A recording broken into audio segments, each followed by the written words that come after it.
il n'a pas sommeil, c'est pas vrai, c'est qu'il est concentré. Parce que ce matin, c'était pas facile de feuilleter les pages des journaux. Oui, il n'y avait pas de journaux sur le bureau, c'est un peu compliqué, mais on a Internet. Hein. Et je n'aurai qu'un mot, complet. Personne ne sait ce qu'il y aura dans le spectacle, mais tout le monde sait que ce sera inoubliable. Donc c'est complet.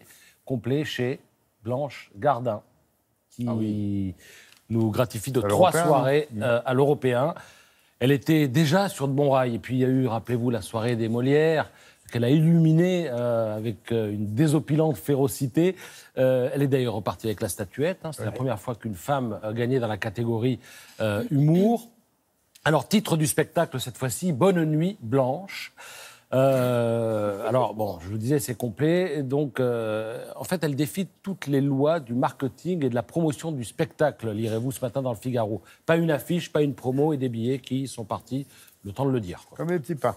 Alors, ce qui la différencie un petit peu aussi, c'est qu'elle écrit ses textes avec une exigence remarquable et remarquée, nous dit le Figaro. Elle décrit sans tabou et avec une exigence désarmante les chagrins d'amour et la pression sociale que subit la célibataire. Le deuil, le sexe, l'amour, il n'y a pas de sujet tabou. Et les gens s'identifient, ils se disent qu'ils ne sont pas les seuls à éprouver ce qu'ils éprouvent.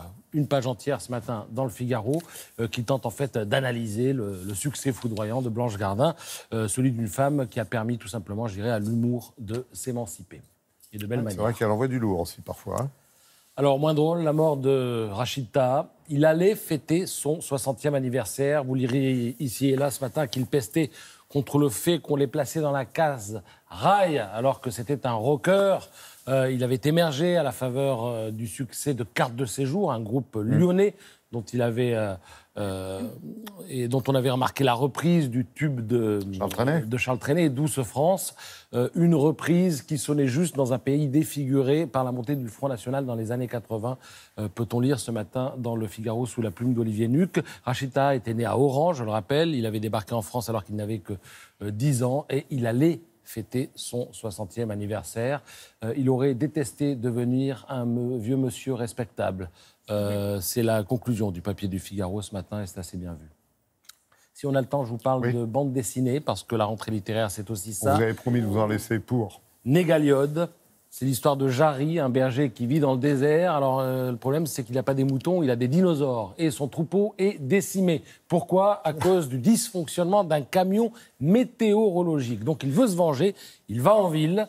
Sauf que les hommes, c'est un peu plus compliqué que les dinosaures. Donc, vous avez compris que vous étiez dans une fresque imaginaire. Et l'imaginaire en question, eh bien, c'est celui de l'auteur Vincent Perriot, qui avait été primé jadis, en 2005, je crois, à Angoulême. Il avait obtenu le prix Jeune Talent. Et c'est chez Casterman. J'en ai d'autres, mais je reviendrai. Absolument, c'est promis. Merci.